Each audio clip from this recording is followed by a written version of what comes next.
بسم اللہ الرحمن الرحیم۔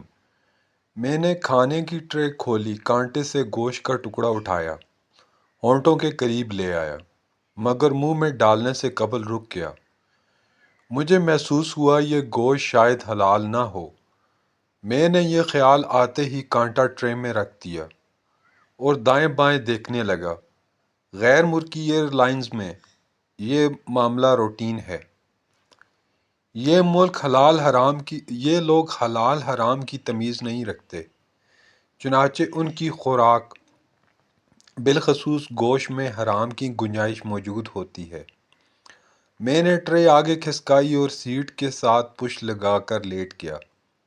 میرے ساتھ درمیانی عمر کا ایک خوبصورت امریکی بیٹھا تھا۔ وہ مزے سے کھانا کھا رہا تھا۔ ہم نیو یارک سے شکاگو جا رہے تھے۔ میں نے ایک دن شکاگو میں رک کر آگے نکل جانا تھا۔ آپ کو انٹرنیٹ پر مختلف پیئنگ میزبان مل جاتے ہیں۔ آپ ویب سائٹس پر جائیں اور کسی منزل کا نام ڈالیں۔ آپ سے مختلف فیملیز رابطہ کریں گی۔ یہ لوگ معمولی رقم لے کر آپ کو چند دنوں کے لیے اپنے گھر میں ٹھہرا لیتے ہیں۔ آپ کو ان ویب سائٹس پر ایسی فیملیز بھی مل جاتی ہیں جو آپ کو اپنے پاس فری ٹھہرا لیتی ہیں۔ ان کا مقصد اجنبی لوگوں سے ملاقات ہوتی ہے۔ یہ لوگ اجنبیوں کو اپنا گھر، اپنا ٹاؤن دکھانا چاہتی ہیں۔ چنانچہ یہ لوگ اپنا گھر سال میں چند دنوں کے لیے اجنبیوں کے لیے کھول دیتے ہیں۔ میں نے شکاگو سے 2 گھنٹے کی مسافت پر ایک گاؤں میں ایسا ہی خاندان تلاش کیا تھا۔ یہ لوگ مکئی کاشت کرتے تھے اور سال میں ایک بار کسی ایشیائی باشندے کو اپنا مہمان بناتے تھے۔ میں نے انٹرنیٹ پر اس خاندان کو تلاش کیا اور اب میں نیو یارک سے ان کے پاس ٹھہرنے اور شکاگو کی دیہاتی زندگی کو انجوائے کرنے جا رہا تھا۔ لیکن جہاز میں حلال خوراک کا ایشو بن گیا۔ میں نے لمبی سانس لی اور آنکھیں بند کر لیں۔ برادر، یہ کھانا حلال ہے، آپ کھا سکتے ہیں۔ یہ فکرہ اچانک میری سماعت سے ٹکرایا۔ میں نے گھبرا کر آنکھیں کھولیں۔ میرا ہمسفر امریکی مسکراتی نظروں سے میری طرف دیکھ رہا تھا۔ اس نے میری آنکھوں میں حیرت پڑھ لی۔ وہ دوبارہ بولا، آپ کا کھانا حلال ہے، آپ اطمینان سے کھا سکتے ہیں۔ میں نے اس سے پوچھا، آپ یہ دعوے سے کیسے کہہ سکتے ہیں؟ اس نے اپنا کانٹا نیچے رکھا، میری ٹرے کے کھانے کا ریپر اٹھایا اور اس کے کونے پر انگلی رکھ دی۔ ریپر پر سبز لفظوں میں حلال لکھا تھا۔ میں حیران رہ گیا۔ میں نے اطمینان سے کھانا شروع کر دیا۔ کھانے کے دوران میں نے اس سے اس کے وطن کے بارے میں پوچھا۔ اس نے جواب دیا، میں امریکی ہوں، آرلینڈو میں رہتا ہوں۔ میں نے ڈرتے ڈرتے پوچھا، کیا آپ مسلمان ہیں؟ اس نے بلند آواز میں الحمدللہ کہا اور پھر بولا، میں نے 7 سال قبل اسلام قبول کیا تھا۔ میں آج کل عربی سیکھ رہا ہوں۔ میری حیرت میں اضافہ ہو گیا۔ میں نے اس سے پوچھا، لیکن امریکن ایئر لائن میں حلال کھانا کیسے آ گیا؟ وہ مسکرایا اور نرم آواز میں بولا، میں جب بھی ہوائی سفر پر نکلتا ہوں، میں ایئر لائن کی کچن میں فون کر کے 5 حلال کھانوں کا آرڈر دے دیتا ہوں۔ میں نے پوچھا، 5 کیوں؟ اس کا جواب بہت دلچسپ تھا۔ اس کا کہنا تھا، امریکن ایئر لائن میں عموماً 4-5 مسلمان مسافر ہوتے ہیں۔ میں مسلمان ہونے کی وجہ سے ان کا مسئلہ سمجھتا ہوں۔ میں جہاز میں سوار ہو کر عملے کی مدد سے مسلمان مسافروں کو تلاش کرتا ہوں اور بعد ازاں یہ حلال کھانا انہیں پہنچا دیتا ہوں۔ میں جب فلائٹ میں سوار ہوا تو میں نے لسٹ میں آپ کا نام پڑھ لیا، چنانچہ میں نے آپ کے لیے حلال خوراک کی درخواست کر دی اور یوں آپ کو بھی حلال کھانا فراہم کر دیا گیا۔ میں نے اس سے پوچھا لیکن جہاز کا عملہ آپ کو مسافروں کی لسٹ کیوں دیتا ہے؟ اس نے کہکا لگایا اور بتایا، میں FBI میں کام کرتا ہوں، میرا سروس کارڈ یہ مرحلہ آسان بنا دیتا ہے۔ وہ عبداللہ تھا، اس کا پرانا نام ایڈم تھا، وہ اورلینڈو کا رہنے والا تھا، مگر ان دنوں وہ نیو یارک میں کام کر رہا تھا، ٹریننگ کے لیے شکاگو جا رہا تھا۔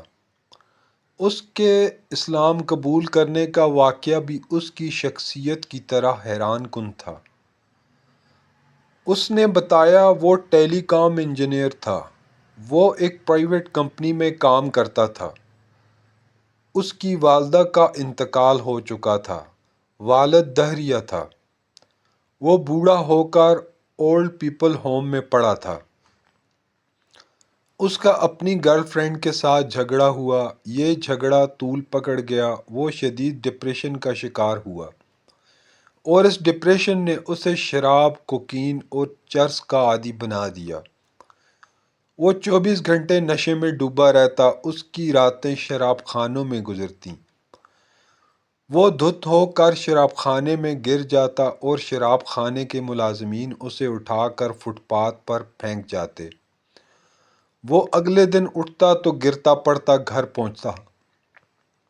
اس کی نوکری چلی گئی، اس کے سارے اثاثے بک گئے، اس پر دوست احباب کا قرض چڑھ گیا، وہ پوری دنیا میں تنہا رہ گیا، وہ بری طرح برباد ہو چکا تھا۔ لیکن پھر اس کے ساتھ ایک عجیب واقعہ پیش آیا۔ وہ ایک رات نشے میں دھت ہو کر شراب خانے میں گرا، شراب خانے کے سٹاف نے اسے اٹھایا اور فٹ پاتھ پر لٹا دیا۔ وہاں سے ایک نوجوان گزرا، اس نے اسے اٹھایا، وہ اسے اپنے فلیٹ میں لے آیا، گرم تولیے سے اس کا جسم صاف کیا، صاف سلیپنگ سوٹ پہنایا اور اسے صاف بستر پر لٹا دیا۔ صبح اس کی آنکھ کھلی تو اس نوجوان نے اسے ناشتہ کرایا، اپنے کپڑے پہنائے اور اسے اس کے فلیٹ پر چھوڑ آیا۔ وہ اس رات دوبارہ شراب خانے گیا، اسے اس رات بھی حسب معمول فٹ پاتھ پر لٹا دیا گیا۔ وہ نوجوان دوبارہ آیا، اسے اٹھایا اور اپنے فلیٹ پر لے گیا۔ اس کے بعد یہ معمول بن گیا، وہ روز رات کے آخری پہر فٹ پاتھ پر گرا دیا جاتا، وہ نوجوان آتا اور اسے اٹھا کر لے جاتا۔ یہ اس اجنبی نوجوان کے ساتھ بدتمیزی بھی کرتا، لیکن وہ ہٹ کا پکا تھا، وہ مسکراتا رہتا اور اس کی خدمت کرتا رہتا۔ اس سارے عمل کے دوران معلوم ہوا وہ نوجوان فلسطینی مسلمان ہے، وہ پیزا ہٹ پر کام کرتا ہے اور فارغ وقت میں اس بگڑے ہوئے امریکی کی خدمت کرتا ہے۔ یہ سلسلہ چلتا رہا، یہاں تک کہ وہ دونوں دوست بن گئے۔ ایڈم فلسطینی نوجوان عبداللہ کے رویے اور خدمت سے متاثر ہوا اور آہستہ آہستہ اسلام کے حلقے میں داخل ہونے لگا، اور پھر ایک دن اس نے اسلام قبول کر لیا۔ یہ اس کہانی کا ایک باب تھا۔ کہانی کا اگلا باب اس سے بھی زیادہ حیران کن تھا۔ ایڈم نے اسلام قبول کرنے کے بعد اپنا نام عبداللہ رکھا اور اسلام کا مطالعہ شروع کر دیا۔ مطالعے کے دوران اسے معلوم ہوا اسلام میں والدین کا بہت مقام ہے، والدین کی خدمت کرنے والے لوگ جنتی ہوتے ہیں۔ یہ معلوم ہونے کے بعد عبداللہ سیدھا اولڈ پیپل ہوم گیا اور اپنے والد کو اپنے گھر لے آیا۔ اس کا والد کینسر کے مرض میں مبتلا ہو چکا تھا، وہ دہریہ تھا، وہ کسی مذہب اور خدا پر یقین نہیں رکھتا تھا۔ اس نے پوری زندگی کوئی عبادت کی اور نہ ہی کسی مذہب کا مطالعہ، اس نے بس گستاخی میں ساری عمر گزار دی۔ عبداللہ ایڈم والد کو گھر لے آیا اور اس نے والد کی خدمت شروع کر دی۔ وہ ایک سٹور میں 4 گھنٹے کام کرتا اور اس کے بعد گھر آ کر اپنے فلسطینی دوست کے ساتھ مل کر والد کو نہلاتا تھا۔ وہ اسے اپنے ہاتھوں سے کھانا بھی کھلاتا تھا، اسے ویل چیئر پر بٹھا کر سیر کے لیے بھی لے جاتا تھا، وہ اسے کتابیں پڑھ کر سناتا تھا اور اس کی باتیں سنتا تھا۔ والد کے لیے یہ رویہ عجیب تھا۔ امریکہ میں بچے اپنے والدین کے ساتھ یہ سلوک نہیں کرتے۔ وہاں والدین کی آخری عمر ہمیشہ تنہائی اور اولڈ پیپل ہوم میں گزرتی ہے۔ لیکن نو مسلم عبداللہ نے یہ روایت بدل دی۔ اس نے والد اور والد کے دوستوں کو حیران کر دیا۔ یہ سلسلہ چلتا رہا یہاں تک کہ والد کینسر کی آخری سٹیج پر پہنچ کر اسپتال داخل ہو گیا۔ عبداللہ اسپتال میں بھی والد کی خدمت کرتا رہا۔ اس خدمت کا یہ نتیجہ نکلا کہ اس کا وہ والد جس نے زندگی بھر اللہ کے سامنے سر نہیں جھکایا تھا، اس نے انتقال سے 6 ماہ قبل اسلام قبول کر لیا۔ وہ ایمان کی حالت میں دنیا سے رخصت ہوا۔ والد کے انتقال کے بعد عبداللہ نے مختلف جابز کیں۔ وہ ان نوکریوں سے ہوتا ہوا FBI میں پہنچ گیا۔ وہ اس وقت میرے ساتھ بیٹھا تھا۔ وہ مسلمان تھا، مگر اس کا حلیہ مسلمانوں جیسا نہیں تھا۔ وہ حلیے سے امریکی لگتا تھا۔ میں نے اس سے پوچھا، آپ نے داڑھی کیوں نہیں رکھی؟ اس نے اس سوال پر ایک عجیب انکشاف کیا۔ اس نے بتایا، ہم نے امریکہ میں تبلیغ کا ایک نیٹ ورک بنا رکھا ہے۔ ہم لوگ اپنا حلیہ نہیں بدلتے۔ ہم امریکہ میں امریکی بن کر زندگی گزارتے ہیں۔ ہم غیر مسلموں کو صرف اپنے رویے، خدمت اور محبت سے مسلمان بناتے ہیں۔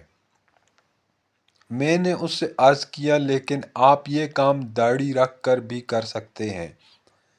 عبداللہ نے کہکا لگایا اور جواب دیا، ہاں، لیکن ہمارا خیال ہے ہم نے اگر اسلامی حلیہ اپنا لیا تو شاید امریکی لوگ ہمارے قریب نہ آئیں، اور تبلیغ کے لیے دوسرے فریق کا آپ کے قریب آنا ضروری ہوتا ہے۔ میں نے اس سے پوچھا، آپ کی یہ تکنیک کس حد تک کامیاب ہوئی؟ اس نے ہنس کر جواب دیا، ہم الحمدللہ اس تکنیک سے سینکڑوں لوگوں کو مسلمان بنا چکے ہیں۔